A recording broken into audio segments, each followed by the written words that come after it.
नमस्कार, मैं हूं अंकुर और आप देख रहे हैं सत्यहिंदी.com। आइए एक नजर डाल लेते हैं अब तक की सुर्खियों पर।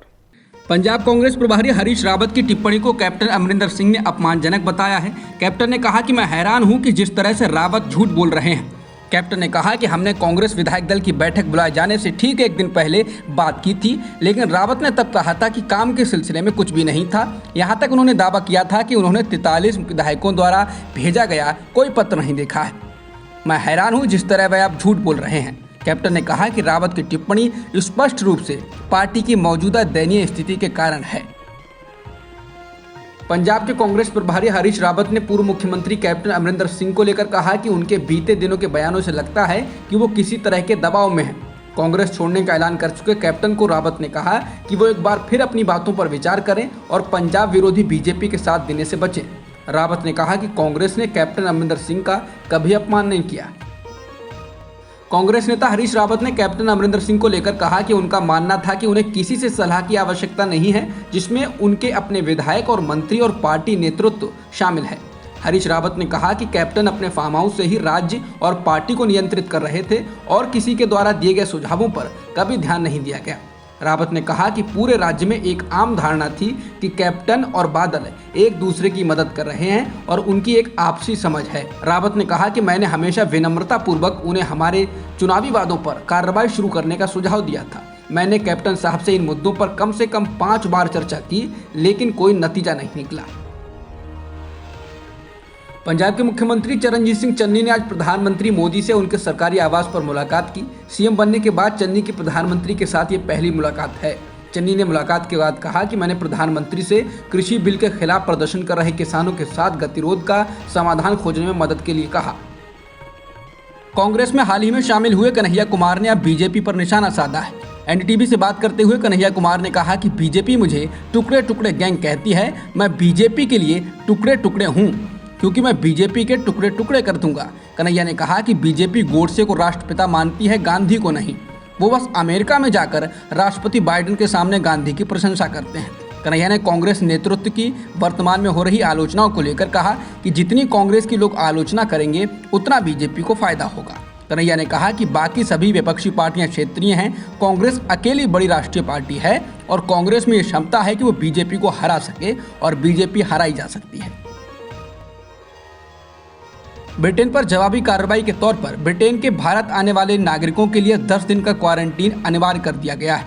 द इंडियन एक्सप्रेस ने सूत्रों के हवाले से खबर दी है। नए नियम 4 अक्टूबर से लागू होंगे।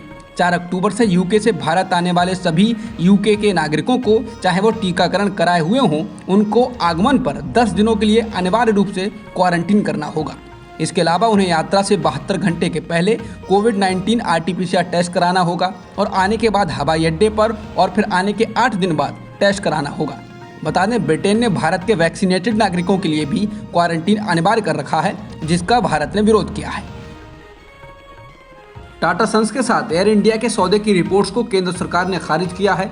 DIPAM के सचिव ने एक ट्वीट कर कहा, एयर इंडिया के विनिवेश से जुड़े वित्तीय निविदा को भारत सरकार से मंजूरी मिलने की खबर गलत है। इसके साथ ही ये भी कहा गया कि जब इस पर कोई फैसला लिया जाएगा, मीडिया को इसकी जानकारी दी जाएगी। किसानों को सुप्रीम कोर्ट से लगातार दूसरे दिन झटका लगा है। इसने शुक्रवार को किसानों से कहा कि उन्होंने पूरे शहर का गला घोंट दिया है और अब शहर के अंदर आना चाहते हैं। अदालत ने यह टिप्पणी तब की जब वह किसान संघों की जंतर मंतर पर विरोध प्रदर्शन की अनुमति की मांग वाली याचिका पर सुनवाई कर रही थी। अदालत ने महीने से दिल्ली के आसपास सड़कों और राजमार्गों को जाम करने वाले प्रदर्शनकारी किसानों को फटकार लगाई। याचिका किसान महापंचायत नाम के एक समूह द्वारा दायर की गई थी।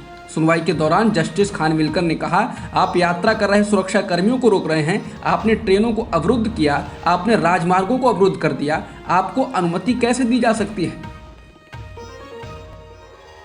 सुप्रीम कोर्ट द्वारा किसानों को सड़क अवरुद्ध करने को लेकर फटकार लगाने पर याचिकाकर्ताओं ने तर्क दिया, राजमार्गों को पुलिस ने अवरुद्ध कर दिया है, हमें पुलिस ने हिरासत में लिया है, हम जंतर मंतर पर शांतिपूर्ण विरोध करना चाहते हैं। हालांकि सुप्रीम कोर्ट ने कहा कि आप याचिका दायर करने के बाद विरोध जारी नहीं रख सकते, आपने राजमार्गों और ट्रेनों को अवरुद्ध कर दिया है। न्यायमूर्ति खानविलकर ने कहा, आप राजमार्गों को अवरुद्ध करते हैं और फिर कहते हैं कि विरोध शांतिपूर्ण है।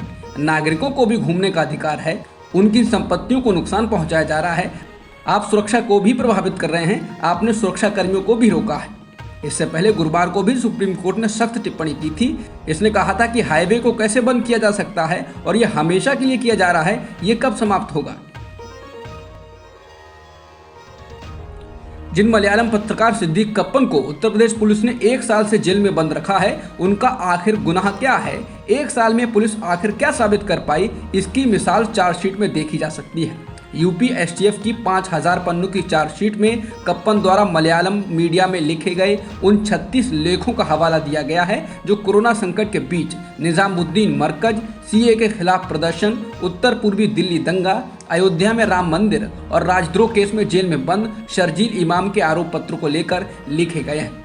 चार्जशीट में किस तरह के आरोप लगाए गए हैं उसका एक नमूना वह भी है जिसमें उनके एक लेख की कुछ लाइनों का जिक्र है। इन लेखों में से एक, जिसे एएमयू में सीए के विरोध के दौरान लिखा गया था, का उल्लेख करते हुए नोट में कहा गया है, लेखन में उन मुसलमानों को पीड़ितों के रूप में पेश किया गया है जिन्हें पुलिस ने पीटा था और जिन्हें पाकिस्तान जाने के लिए कहा गया था। लेखन से साफ है कि ये मुसलमानों को भड़काने के लिए किया गया है। ये वही सिद्दीक कप्पन हैं जिन्हें पिछले साल 5 अक्टूबर को उत्तर प्रदेश के हाथरस में जाने के दौरान गिरफ्तार किया गया था। चीन की ओर से लगातार भड़काऊ कार्रवाइयों और बयानों के बाद भारत ने चीन को दो टूक जवाब दिया। ऐसे समय में जब लग रहा था कि दोनों देशों के बीच गर्माहट खत्म हो रही है, एक बार फिर इनके बीच तनाव बढ़ सकता है। भारत के विदेश मंत्रालय के प्रवक्ता अरिंदम बागची ने कड़े शब्दों में बीजिंग को फटकार लगाते हुए कहा कि चीनी सेना ने भारत चीन सीमा पर स्थिति को बदलने के लिए एक तरफा और उकसावे वाली कार्रवाइयां की हैं, जिससे तनाव बढ़ने की आशंका है। उन्होंने कहा कि चीन ने वास्तविक नियंत्रण रेखा यानी एलएसी पर सैनिकों और साजो सामान का बहुत बड़ा जखीरा इकट्ठा कर रखा है। मजबूरन भारत को भी ऐसा करना पड़ा है। महाराष्ट्र के पूर्व गृह मंत्री अनिल देशमुख पर 100 करोड़ रुपए की वसूली के आरोपों की जांच प्रवर्तन निदेशालय तो कर ही रहा था, अब सीबीआई ने भी जांच तेज कर दी है। सीबीआई ने महाराष्ट्र के मुख्य सचिव सीताराम कुंटे और डीजीपी संजय पांडे को पूछताछ के लिए समन भेजा है। सीबीआई सीताराम कुंटे और संजय पांडे से पूर्व पुलिस कमिश्नर परमवीर सिंह द्वारा लिखी गई चिट्ठी के आधार पर पूछताछ करना चाहती है, जो उन्होंने मुख्यमंत्री उद्धव ठाकरे को लिखी थी। पेट्रोल और डीजल की कीमतों में एक बार फिर बढ़ोतरी की गई है, जिससे तेल के दाम ऐतिहासिक ऊंचाई पर पहुंच गए हैं। दिल्ली में पेट्रोल में 25 पैसे प्रति लीटर तो डीजल की कीमतों में 30 पैसे प्रति लीटर की बढ़ोतरी की गई है, जिससे पेट्रोल की कीमत दिल्ली में 101 रुपये 89 पैसे प्रति लीटर और डीजल की कीमत 90 रुपये 17 पैसे प्रति लीटर हो गई है। वहीं मुंबई में पेट्रोल की कीमत 107 रुपये 95 पैसे प्रति लीटर और डीजल 97 रुपये 84 पैसे प्रति लीटर हो चुका है। अब तक की खबरों में इतना ही। बाकी खबरों के लिए बने रहिए सत्यहिंदी.com के साथ। सत्य हिंदी का ऐप डाउनलोड करें गूगल प्ले स्टोर पर।